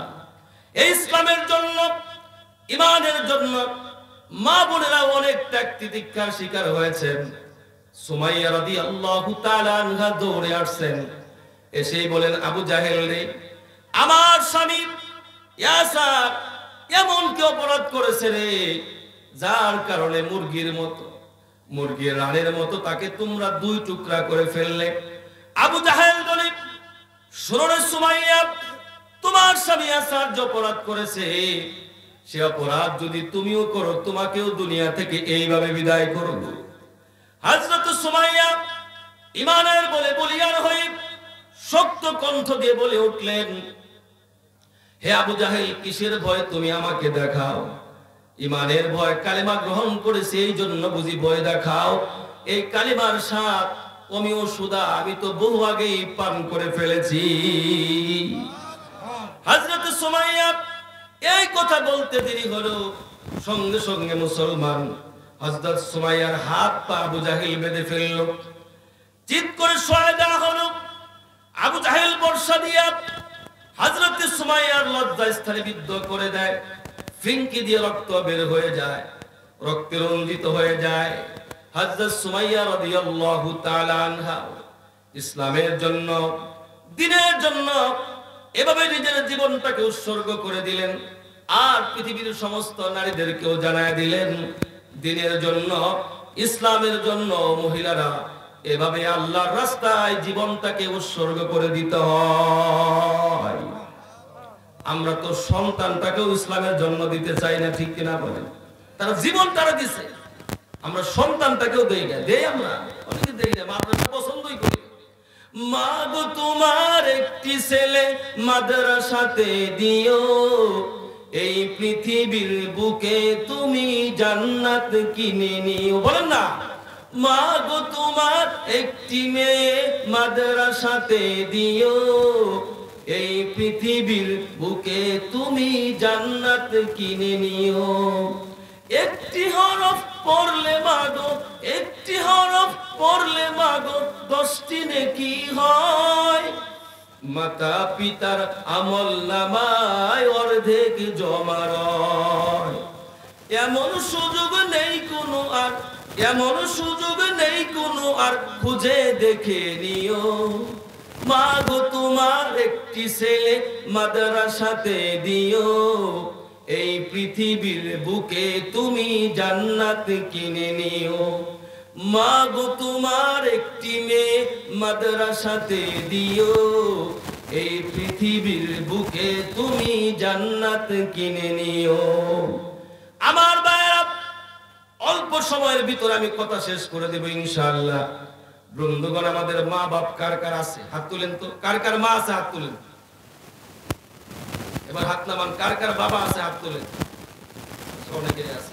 মা বাবা নাই কার কার? একবার হাত তুলেন তো। হাত নামান। শুধু মা আছে কার কার? হাত তুলেন। হাত নামান। শুধু বাবা আছে কার কার? শুধু বাবা। অনেক মানুষের বাবা নাই। পিতা মাতার কি সম্মান, কি মর্যাদা, কয়েক মিনিটের ভিতরে আমি কথাটা বলে একটু বুঝাই দিয়ে আমি আলোচনায় দিতাম। আপনারা থাকবেন তো ইনশাআল্লাহ? থাকবেন তো ইনশাআল্লাহ ভাই? এক লোকের সন্তান হয় কি হয় না? যাইবেন না আগে কেউ? আগে কেউ উঠে চলে যায় না। বহু বছর পর আল্লাহ রাব্বুল আলামিন তাকে একটা সন্তান দান করে। সন্তান, কিন্তু এটা মেয়ে সন্তান। একটা ঘটনা বলছি, এরপর পরিপ্রেক্ষিতে কথার কনটেক্সটে চলে আসছে। আল্লাহ তার মেয়ে সন্তান দিছে। কি সন্তান দিছে? আল্লাহর উপর ভরসা করে উনি নিয়ত করছিল আগে, এবার নিয়ত করছে আল্লাহ এবার যদি একটা ছেলে সন্তান হয় তাহলে হুজুরের এক পেট খাওয়াবো। কারে এক পেট খাওয়াবো? সিন্নি খাওয়াবো। আল্লাহ করছে কি, এই বছর তারে মেয়ে সন্তানই দিছে। কি সন্তান দিছে? আবার আরেকটা চান্স দিছে আল্লাহ, এবার যদি ছেলে সন্তান হয়, হুজুরের কথা বলে যেহেতু কাজ হইল না, এবার শয়তানের এক পেট খাওয়াবো আল্লাহ যদি আমার ছেলে সন্তান হয়। কারে খাওয়াইব? জোরে আছে বলেন, আরো জোরে। শয়তান রে খাওয়াইব। মান্নত মানছে। আল্লাহ করছে কি, ওই বছরই আল্লাহ রাব্বুল আলামিন তাকে একটা ছেলে সন্তান দিছে। কি সন্তান দিছে? ঘরের ভিতরে যায়, বিবি গান শোনায়, দিয়া দন বুঝে মন কাইরা নিতে কতক্ষণ, তাড়াতাড়ি শয়তান রে খাওয়ান। ঘরের ভিতরে শান্তি নাই, রাস্তায় হাঁটে মুসলমান, শয়তান নাই। বিপদে পড়ছেনি। জোরাবাজে বলে খাওয়াইতে হবো কারে? জোরাবাজে কয় না, শয়তান রে খাওয়াইতে। এই দিঘির পার মসজিদের সামনে দিয়ে লোকটা পেরেশানিতে যাইতেছে, মুখে মলিনতার ছাপ। ইমাম সাহেব হুজুর ডাক দিচ্ছে, এই ভাই আপনাকে চিন্তিত মনে হচ্ছে কেন? হুজুর আর বললেন না, আমার ছেলে সন্তান হয়েছে। হুজুর কয় মগার ঘরে মগা, কত মানুষের পানি পড়া দেই, কত তাবিজ দেই, ছেলের জন্য কত দোয়া দেই, ছেলে হয় না, ছেলে হইলে মিষ্টি খাওয়ায়, আর তুমি চিন্তিত। হুজুর আপনি বিষয়টা বুঝেন নাই। কি হয়েছে? হুজুর খালি মেয়ে সন্তান হয়, আল্লাহর কাছে নিয়ত করছিলাম যদি এবার একটা ছেলে সন্তান হয় তাহলে হুজুর এক পেট খাওয়াম, তারপর ওই মেয়ে সন্তান। এরপরে নিয়ত করছি আল্লাহ এবার যদি একটা ছেলে সন্তান হয়, হুজুর টুজুর খাওয়ায় লাভ নাই। হুজুরকে তো দোষের শেষ নাই, ঠিক না বলে? রাস্তা দিয়ে তাড়াতাড়ি হাইটে যাইবো, দাওয়াত আছে হুজুরের। আবার যদি ধীরে ধীরে হাইটে যায়, হুজুরের খাওয়া বেশি হয়েছে। খাওয়া কি হয়েছে? হুজুর একটা মাদ্রাসা দিব, কই হুজুরের ব্যবসা শুরু করছে। হুজুরের টাকা পয়সা থাকলে দুনিয়ায় ধরছে, দুনিয়ায় ধরছে। টাকা পয়সা না থাকলে ফকিরি ভরা পড়ছে, ফকিরি ভরা পড়ছে। আবার দেখবেন হুজুর যদি একটু টাইট ফিট জামা পরে, ও টেডি হুজুর একটু লম্বা চূড়া ঢিলে ঢালা জামা করবে, তো হুজুর ভাই কাপড়ের দাম বাড়াইছে, আছে না? তো হুজুর মান্নত করছিলাম হুজুরদের খাওয়াবো, কিন্তু আল্লাহ ছেলে সন্তান দেয় নাই। পরে নিয়ত মানছি, মান্নত মানছি, এইবার যদি ছেলে সন্তান হয় তাহলে শয়তান এক পেট খাওয়াবো। শয়তান তো হুজুর খুঁজে পাই না, এই জন্য টেনশনে পড়ছি। ঘরে যাই, বিবির জ্বালার শান্তি নাই। বিবি কয় দিয়া দন বুঝে মন কাইরে দিবে কতক্ষণ, তাড়াতাড়ি মান্নত পূরণ করো না, সন্তান তুই মারা যাইব। হুজুর ঘরে যাই শান্তি নাই, রাস্তায় হাঁটি শয়তান নাই, পড়ছি না বিপদে। বলে বিপদে পড়ছে।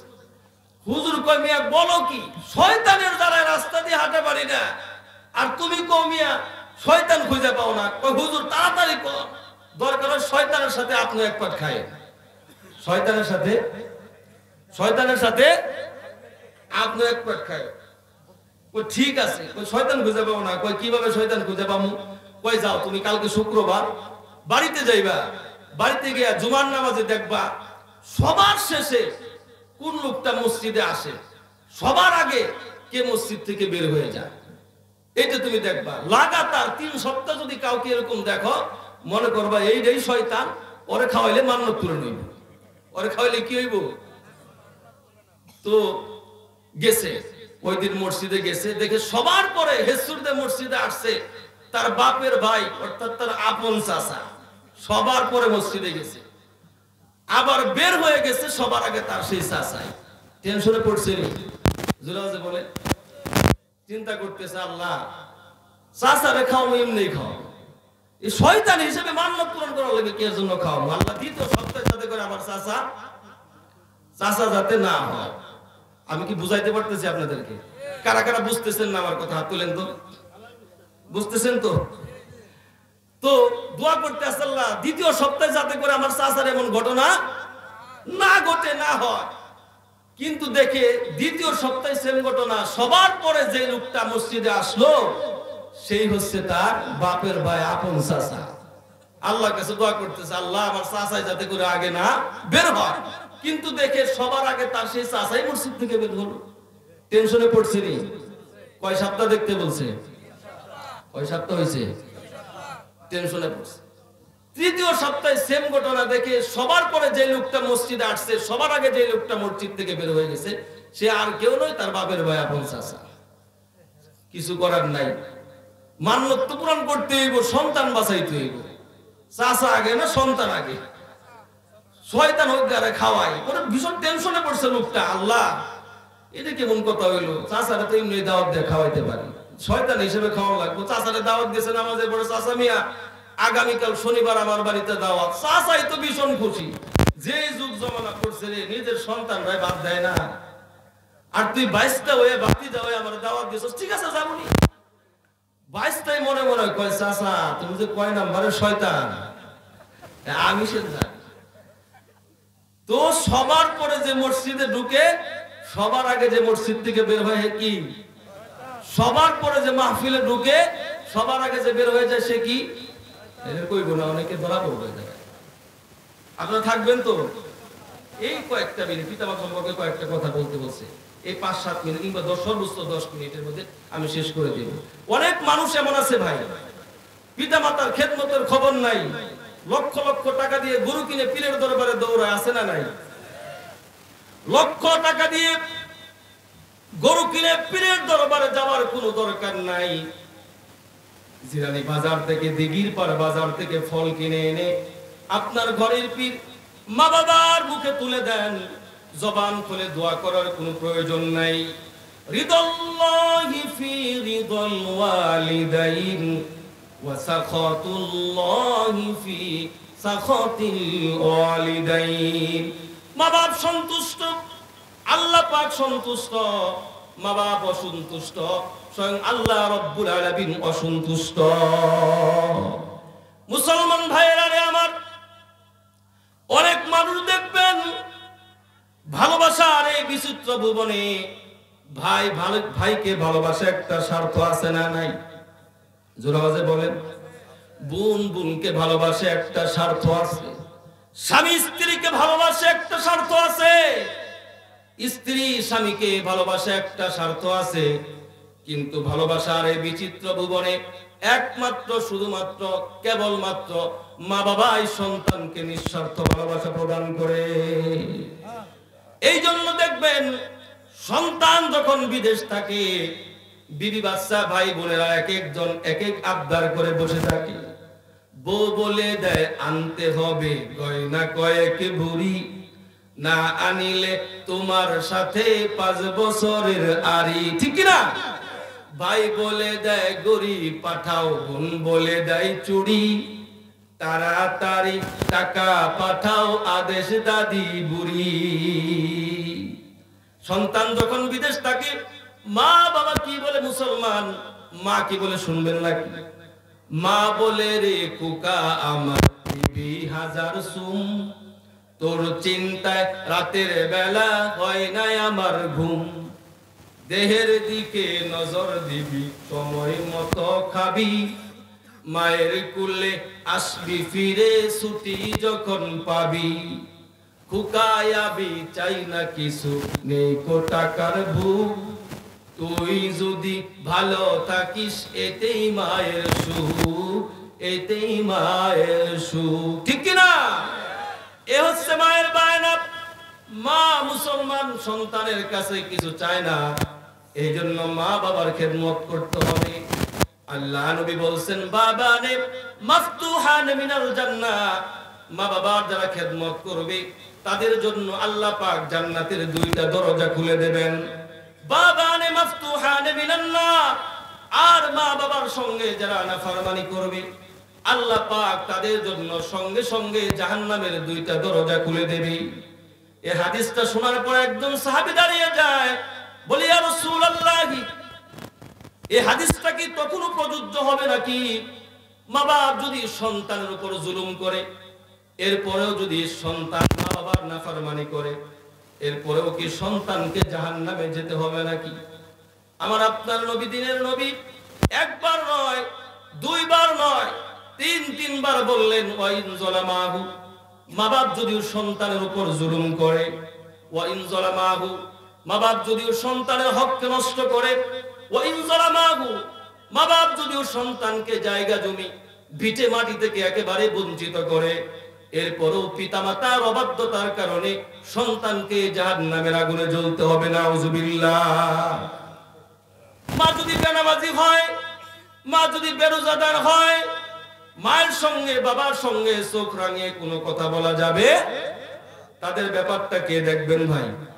আল্লাহ পাক প্রত্যেককে পিতামাতার সঙ্গে ভালো আচরণ করার তৌফিক দান করেন, পড়েন আমিন।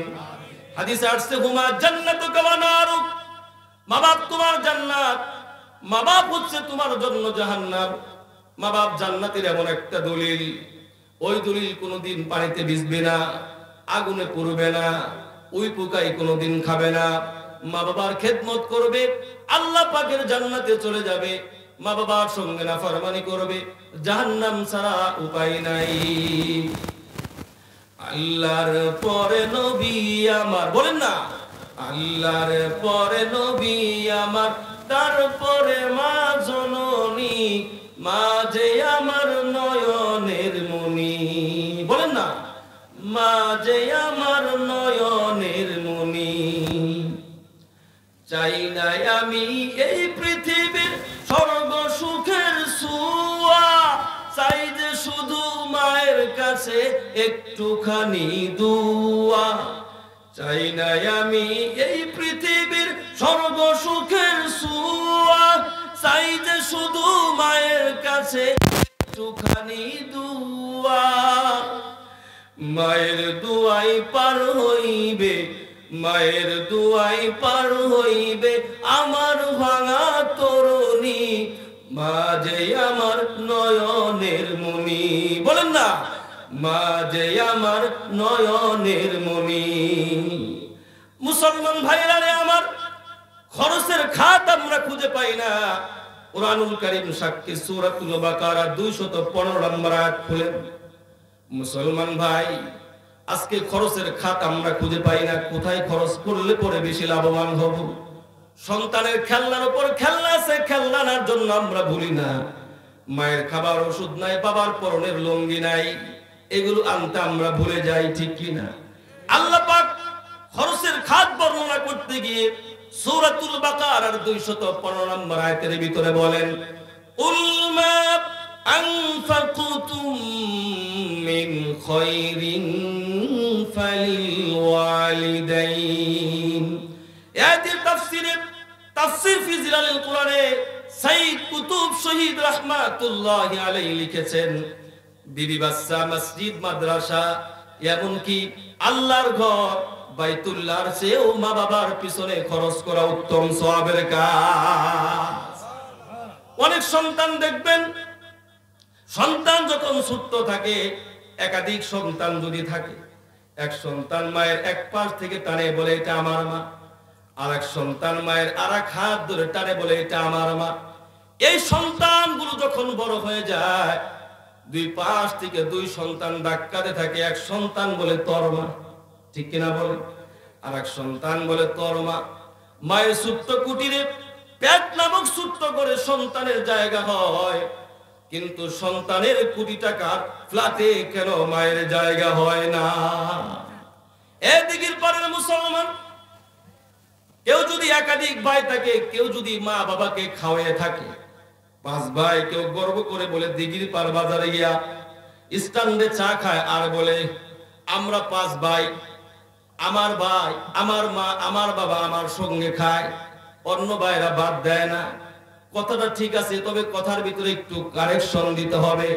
এ ভাই, তোমার মা তোমার সঙ্গে খায় না, তোমার বাবা তোমার সঙ্গে খায় না, বরং তুমি তোমার মায়ের সঙ্গে খাও, তুমি তোমার বাবার সঙ্গে খাও, ঠিক কিনা বলেন?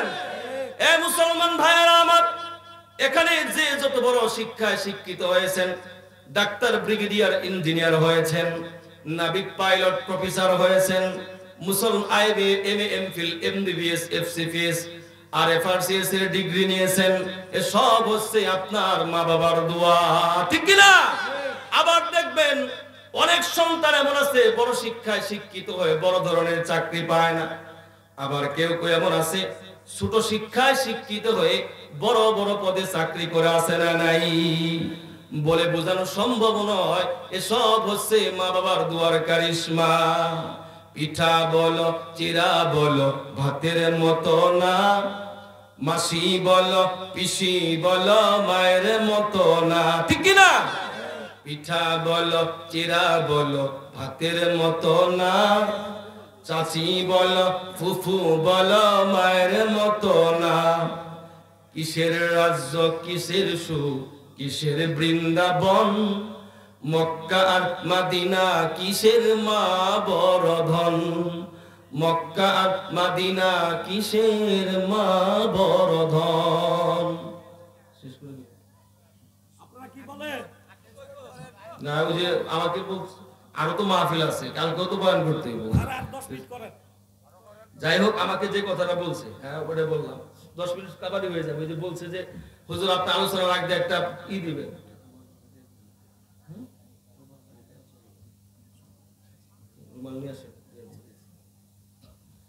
যাই হোক আলোচনা হয়ে গেছে ভাই, এখন একটা রুমাল দেবো। এই যে আমি একটা 2 মিনিটের কথা, যারা উঠবেন না কেউ ভাই, আমি একটা দৃষ্টান্ত দিয়েছি মাঝখানে, উঠেন না। আপনি টাকা না দিলেন, টাকা তো দিছেনি, এরপরে বসে মাহফিলের সৌন্দর্য বর্ধনের লোক আপনারা বসেন, আপনার কারণে আরেকজন লোক বসে থাকবে।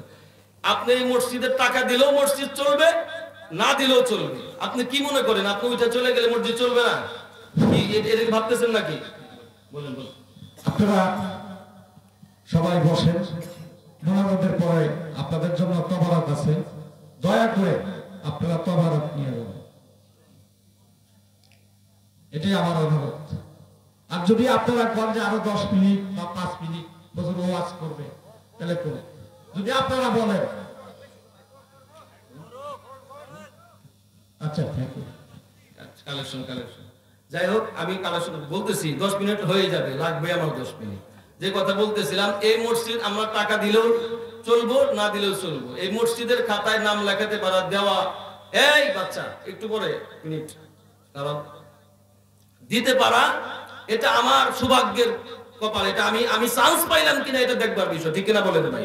আচ্ছা বলুন তো, এই মসজিদে টাকা না দিলে মসজিদ হবে না?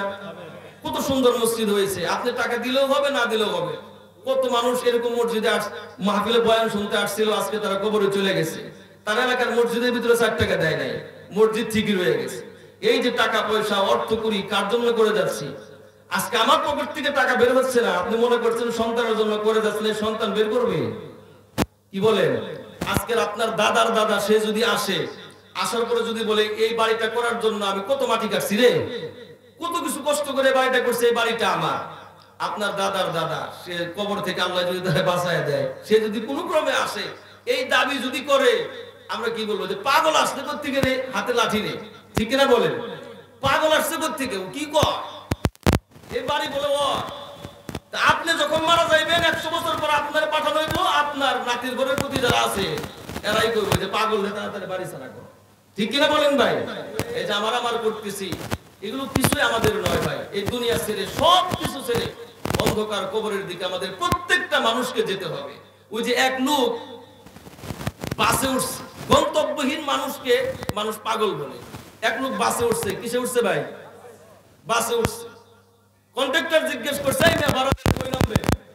আপনার যেখানে মনে চায় আপনি সেখানে নামাই দিয়ে, আপনার যেখানে মনে চায়। এই কথাটা শুনে কন্ট্রাক্টর তার দিকে তাকিয়ে রয়েছে, ফেল করে, যাত্রীরা তার দিকে তাকিয়ে রয়েছে। ড্রাইভার সাহেব গাড়ি বন্ধ করে দিয়ে বলতেছে, পাগল উঠাইছিস কোত্থেকে? পাগল উঠাইছিস, তাড়াতাড়ি নামা। নামবে কোন জায়গায় এটাই বলতে পারে না। সামান্য সময়ের জন্য, 10 মিনিটের জন্য আপনি গাড়িতে উঠছেন। আপনার যদি ঠিক না থাকে, স্থির না থাকে, মানুষ আপনাকে আমাকে পাগল বলে। এই জন্য ভাই, এই 60-70 বছরের জিন্দেগি আল্লাহ রাব্বুল আলামিন আমাকে আপনাকে যে দান করেছেন, আমাদের একটা লক্ষ্য থাকা দরকার আছে না? তাহলে আমরা কত বড় পাগল হয়ে যাই। ভাই কেমন আছে? আলহামদুলিল্লাহ ভালোই আছে। নামাজ নাই, এক রোজা নাই, হজ নাই, এরপরে দান সদকা করে না, হারামের সাথে জড়িত, সেও আলহামদুলিল্লাহ ভালো আছে। এটা তার রিয়েল আলহামদুলিল্লাহ নয়। আজকের সাবজেক্ট আমার ওইটা নয়, না হয় আমি ওই ব্যাপারে আলোচনা করতাম যে আলহামদুলিল্লাহ কোন সময় বললে এটা সঠিক, কোন সময় না বললে এটা ব্যাঠিক।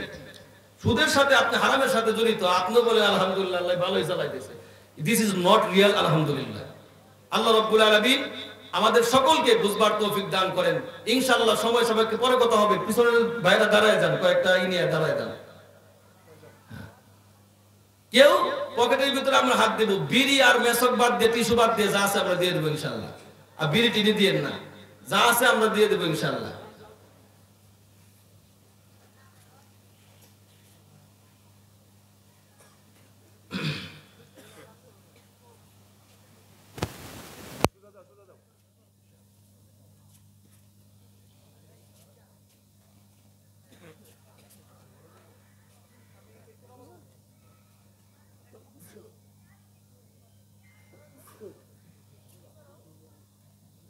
মাঝখান থেকে একজন দাঁড়ান না ভাই। মা বোনরা দিছে না, মুক্তি সাহেব, মা বোনেরা টাকা পয়সা দিছে।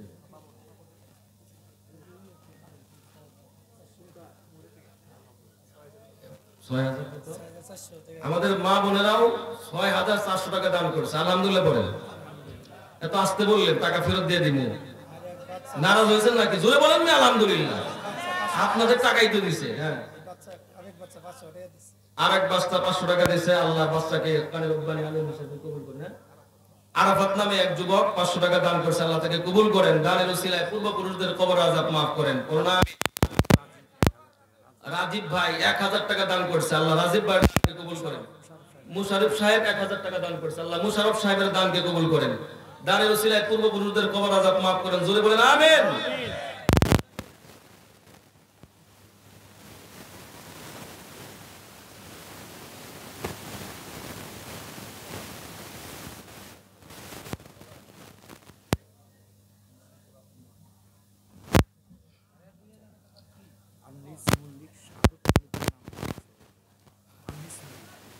আনিস মল্লিকের নামে না? আনিস মল্লিকের বাবা শাহাদাত মল্লিকের নামে 5,000 টাকা জীবিত না মৃত 5,000 টাকা দান করেছেন।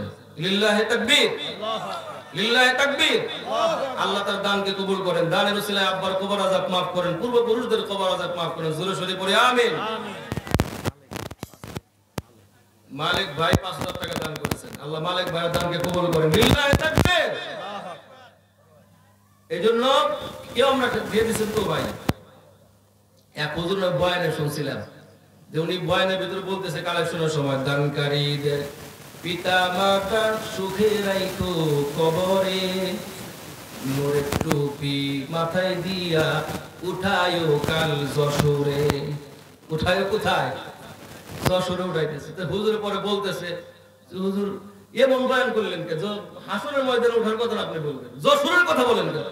যে কয় টাকা দান করছেন যশোরে উঠেন গা, হাসরের ময়দানে আপনার মতো বেশি উঠার লাগবে না। তো আমি ওই তো আপনাদের জন্য করুন না, আল্লাহ হাসরে উঠাক। মাশাআল্লাহ অনেক টাকা পয়সা দিলেন। এরপরে মুশারফ ভাই না মুর্শিদ ভাই 2,000 টাকা দান করছে। আল্লাহ মুর্শিদ ভাইয়ের দানকে কবুল করেন। দানের উসিলায় পূর্বপুরুষদের কবর আযাব maaf করেন। পড়ুন আমিন।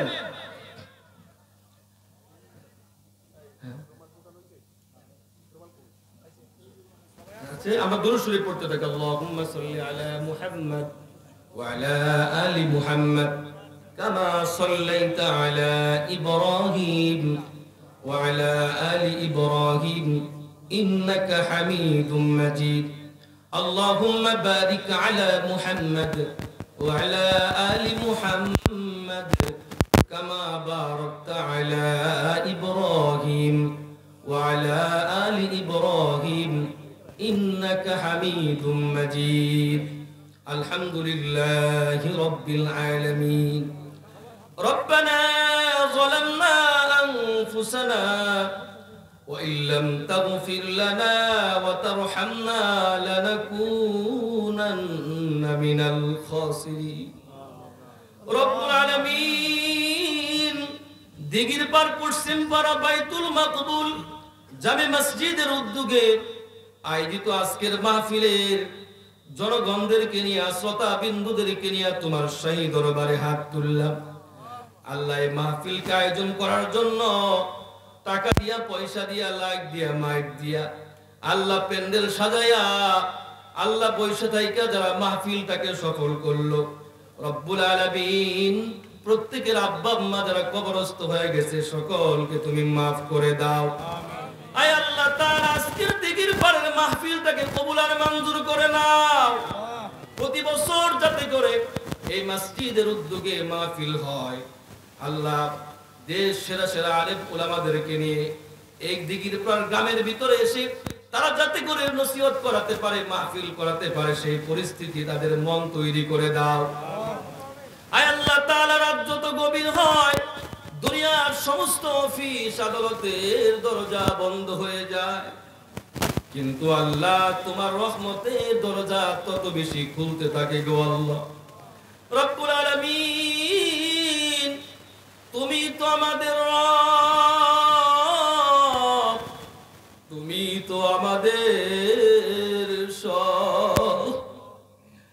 আল্লাহ আমরা সারা তোমার তো অনেক বান্দা আছে, তুমি ছাড়া তো আল্লাহ আমাদের কোনো মাওলা নাই। ফকির যদি এক বাড়িতে ভিক্ষা না পায় দৌড়িয়ে আর এক বাড়িতে চলে যায়। তুমি ছাড়া তো আল্লাহ তুমি যদি ফিরা দাও আমাদের তো যাবার কোনো দরবার না। দমে দমে ডাকিয়া আল্লাহ শুনো না, না জানি কইরাছি আমরা কি গুনাহ। তুমি যদি মাফ না করো আল্লাহ বান্দারে, বলো তোমার বান্দা যাবে কার দ্বারে। আল্লাহ তুমি আমাদের সকলকে মাফ করে দাও। আল্লাহ অনেক পর্দার মা বোনেরা আসছেন, আয় আল্লাহ আমাদের মা বোনদেরকে আয়েশা ফাতেমা খাদিজার মতো কবুল আর মঞ্জুর করে নাও। আয় আল্লাহ যাদের অবাধ্য সন্তান পিতা মাতার বাধ্য বানায় দাও। আয় আল্লাহ যাদের অবাধ্য স্ত্রী স্বামীর বাধ্য বানায় দাও। আয় আল্লাহ বিশেষ করে আমরা যারা হাত তুললাম আমাদের আপনজন আত্মীয় স্বজন পাড়া প্রতিবেশী বন্ধু বান্ধব মায়ের বংশ বাবার বংশ শ্বশুর শাশুড়ির বংশ থেকে যারা কবরস্থ হয়ে গেছে আজকের দোয়াকে জড়িয়া করে প্রত্যেকের কবরের আযাব চিরদিনের জন্য তুমি মাফ করে দাও। আয় আল্লাহ যারা হাত তুলেছে প্রত্যেকের মনের নেক আশা বাসনাকে আল্লাহ তুমি পূরণ করে দাও। আয় আল্লাহ তাআলা আমাকে সহ যারা হাত তুলেছে গোটা পৃথিবীর বুকে ইসলাম প্রচারের জন্য আল্লাহ তুমি কবুল আর মঞ্জুর করে নাও। রব্বুল আলামিন বিশেষ করে যাদের মা নাই বাবা নাই অন্ধকার কবরে চলে গেছে গো আল্লাহ। রাত ৩টা বাজে উঠে পৌষ মাসে মাঘ মাসের শীতের মুহূর্তে যে আব্বা মানুষের জমিতে হাল চাষ করছে সন্তানের মুখে হাসি ফোটানোর জন্য অনেক সময় রিকশায় উঠে নাই সিএনজিতে উঠে নাই টাকাগুলো সঞ্চয় করে আমাদের জন্য আল্লাহ মজা নিয়ে আসছে। আয় আল্লাহ অনেক সময় বাড়ির পাশের বাড়ির মানুষ বড় মাছ কিনা খাইছে সুন্দর সুন্দর দামি পোশাক পরছে কিন্তু বাবা বড় মাছ কিনে খাইতে পারে নাই দামি জুতাও কিনতে পারে নাই পোশাক কিনতে পারে নাই কারণ বাবার মাথায় টেনশন ছিল সন্তান পড়াশোনা করে মাস ফুরালে সন্তানকে টাকা দিতে হবে। এরপর বাবার ছিঁড়া স্যান্ডেলের ফিতার ভিতরে সন্তানকে নিয়ে হাজারো কল্পনা লুকোচুরি খেলছে গো আল্লাহ। আমার সন্তান বড় হলে ডাক্তার ব্রিগেডিয়ার ইঞ্জিনিয়ার হবে মুফতি মুহাদ্দিস মুফাসসির হবে। আয় আল্লাহ আজকে সেই বাবা অন্ধকার কবরে চলে গেছে। আল্লাহ তাআলা অনেকের মা নাই সন্তান বড় হবার পরে সন্তান যদি বিছানায় প্রস্রাব করে এলাকার মানুষ সন্তানকে দেখে নাক ছিটকাবে ভ্রু কুঞ্চিত করতে পারে এই জন্য মা রাত ৩টা বাজে উঠে সন্তানের পেশাবের পাত্রে পরিষ্কার করছে যাতে করে গ্রামের মানুষ দেখতে না পারে সন্তানকে যাতে লজ্জা দিতে না পারে। আয় আল্লাহ আজকে সেই মা অনেকের নাই অন্ধকার কবরে চলে গেছে গো আল্লাহ। যে মা বাবার দোয়ার কারণে আজকে আমরা ডাক্তার ব্রিগেডিয়ার ইঞ্জিনিয়ার হইছি আল্লাহ শিল্পপতি টাকাওয়ালা হইছি চেয়ারম্যান মেম্বার হইলাম বাড়িওয়ালা হইছি যাদের বাড়ি দিয়ে আজকে আমরা বাড়িওয়ালা হইছি যাদের সম্পদ দিয়ে আজকে আমরা সম্পদশালী হইছি তারা দুনিয়াতে নাই। আয় আল্লাহ আমাদের প্রত্যেকের মা বাবার কবরটাকে তুমি জান্নাতের ডেকোরেশন করে দাও। আল্লাহ যাদের আব্বা মা জীবিত আছে সুস্থতার সাথে হায়াতে তাইয়্যিবা দান করে দাও। আয় আল্লাহ তাআলা আমি একটা মাদ্রাসা করেছি মাদ্রাসাটাকেও কবুল আর মঞ্জুর করে নাও। দুনিয়ার সমস্ত মসজিদ মাদ্রাসাগুলোকেও কবুল আর মঞ্জুর করে নাও। আয় আল্লাহ আমার সঙ্গে আমিন আমিন বলতেছে জানি না কার কবরের বারদারে গজায় গেছে রে আল্লাহ জানি না কার কাফনের কাপড় বাজারে চলে আসছে গো আল্লাহ। আয় আল্লাহ জানি না কখন যেন মালাকুল মউত ঘরের দুয়ারে চলে আসে। মালাকুল মউত এমন একজন মেহমান তাকে ফিরিয়ে দেওয়ার তাড়িয়ে দেওয়ার কোনো সুযোগ কারো নাই গো আল্লাহ। মালাকুল মউত আসার আগে পরিপূর্ণ ইমানদার না বানাইয়া আল্লাহ রাসূলের কবর জিয়ারত না করাইয়া আল্লাহ তুমি আমাদের কাউকে কবরে ডাক দিও না। আয় আল্লাহ এখানে অনেক চুল পাকা দাড়ি পাকা বৃদ্ধ বাবাজিরা হাত তুলেছে অনেক আলেম উলামা মাসুম বাচ্চারা হাত তুলেছে আল্লাহ যুবক ভাইরা তুলেছে। আয় আল্লাহ, মা বোনেরা তুলেছে, যার হাত পছন্দ হয় তার হাতকে উসিলা করে আজকের দোয়াখানা কবুল আর মঞ্জুর করে নাও। আয় আল্লাহ, যখন দুনিয়া ছেড়ে পরপারের দিকে রওনা করব, প্রত্যেকের জবানে তুমি জারি করে দিও কালিমা তাইয়্যিবা লা ইলাহা ইল্লাল্লাহু মুহাম্মাদুর রাসূলুল্লাহ।